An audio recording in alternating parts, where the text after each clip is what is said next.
Hey everyone, good morning. यदि आप भी बैंक एग्ज़ाम्स की प्रिपरेशन करते हैं तो आपके पास में सबसे बड़ी समस्या इंग्लिश ही होगी। इंग्लिश में मार्क्स नहीं आ रहे हैं, इंग्लिश पढ़ते हैं तो समझ में नहीं आती है।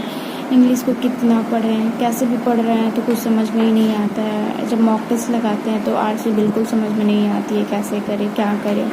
तो इसको लेकर हमारे दिमाग में केवल बार बार यही आता है, इंग्लिश इंग्लिश इंग्लिश। इंग्लिश को कैसे ठीक करें, क्या करें, जिससे हम बहुत ही परेशान रहते हैं। सेम मेरी समस्या मेरे साथ भी है। मेरी भी इंग्लिश उतनी ठीक ठाक नहीं है, जिससे मैं बहुत ही परेशान रहती हूँ। स्टार्टिंग के डेज में तो जब मैं मॉक लगाती थी तो मेरे इंग्लिश में तो 0 मार्क्स आ जाते थे, तो मैं बहुत ही नर्वस होती थी। तो फिर मैं इंग्लिश पढ़ना ही छोड़ दी थी। फिर मैंने सोचा कि इंग्लिश से कितना भागेंगे, क्योंकि बैंक एग्ज़ाम्स बिना इंग्लिश का हम क्वालिफाई नहीं कर सकते हैं। मैथ रीजनिंग कितना भी अच्छा कर ले, बट सेक्शनल के लिए हमें इंग्लिश की ज़रूरत पड़ेगी ही पड़ेगी। फिर मैंने सोचा कि इंग्लिश के लिए सबसे इम्पोर्टेंट कौन सी बुक्स है, क्या ऐसी चीज़ है जिससे हम मार्क्स स्कोर कर सकते हैं। तो मुझे 3 चीज़ दिखा।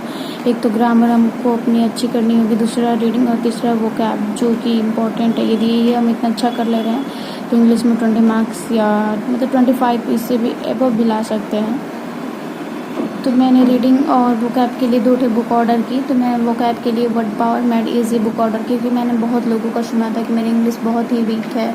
इसको रीड करने के बाद से मेरी वोकैब प्लस रीडिंग स्किल बहुत इंप्रूव हो गई है। तो मैंने सोचा कि क्यों ना मैं भी एक बार इसको ट्राई करूँ।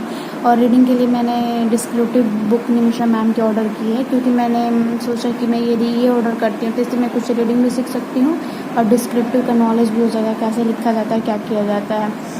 और ग्रामर के लिए यूट्यूब पे है निमिषा मैम की क्लास है 120 रूल्स, तो मैं उसकी नोट्स बनाई हूँ, जिसमें इसमें मैं लिखती रहती हूँ 120 रूल्स बाय निमिषा बंसल। इसमें मैं उनका डेली 1 घंटे 45 मिनट ऐसे जैसे टाइम मिलता है मैं उनका क्लास करती रहती हूँ। और डेली डिस्क्रिप्टिव का एक लेसन छोटा सा जो भी एक टॉपिक है उसको मैं रीड करती हूँ, फिर अपने से लिखने की कोशिश करती हूँ। फिर ये वर्ड पावर मैड इजी जो भी 2-4 पेज मुझे समझ में आया मैं उसको खुद से रीड कर लेती हूँ। और जो नहीं समझ में आता यूट्यूब पे इसका सीजन चलता है, मैं उससे थोड़ा बहुत रीड कर लेती हूँ, जिससे काफ़ी मुझे हेल्प मिल जाती है।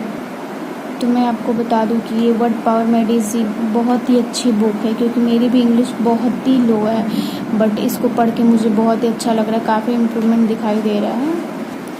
तो सबसे पहले मैंने इस टॉपिक से स्टार्ट किया था, टेस्ट ऑफ वर्बल स्पीड, जिसमें कॉलम ए कॉलम बी है। इसमें सेम है, अपोजिट है, डिफरेंट है। तो ये आपको मीनिंग पे सर्कल बनाना है कि कौन सी मीनिंग सेम है, कौन अपोजिट है, कौन डिफरेंट है। जैसे स्वीट शावर, तो स्वीट मीन्स स्वीट का शावर क्या है, अपोजिट है, इसलिए मैंने ओ पे सर्कल बना दिया। इसी तरह ये टोटल कितने हैं, 30 है। 30 मुझे जितने आए मैंने किया है।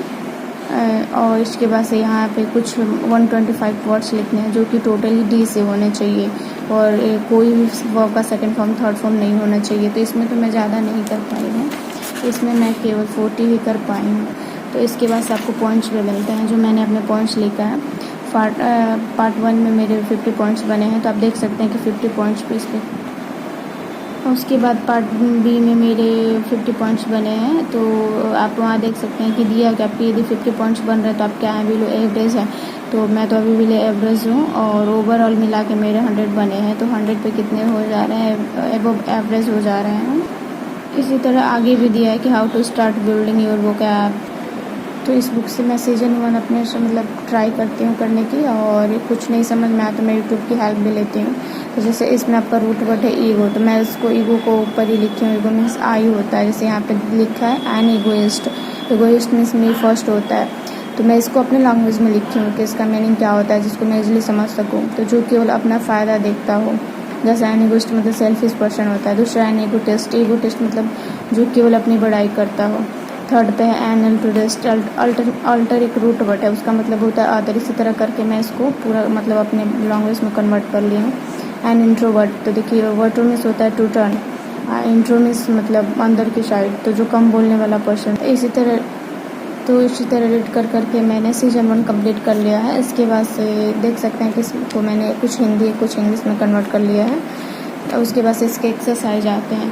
तो यदि आप इस सीजन 1 को 1 से 2 बार रीड कर लेते तो आप इजीली इसको सॉल्व कर सकते, क्योंकि काफ़ी अच्छी बुक है। यदि आप अच्छे से पढ़ेंगे तो आपको उसको पढ़ने में इंटरेस्ट भी आएगा, जो मुझे काफ़ी अच्छा लग रहा है। और मेरे मार्क्स भी अच्छे खासे ठीक ठाक आ जा रहे हैं।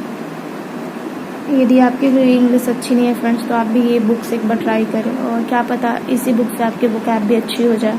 और 120 रूल्स के लिए निमिषा मैम की बुक है, यदि आप ले सकते हैं तो लें और ना ले सकते हैं तो यूट्यूब पे 120 रूल्स है, आप उसके नोट्स भी बना सकते हैं। नोट्स बनाने से आपको काफ़ी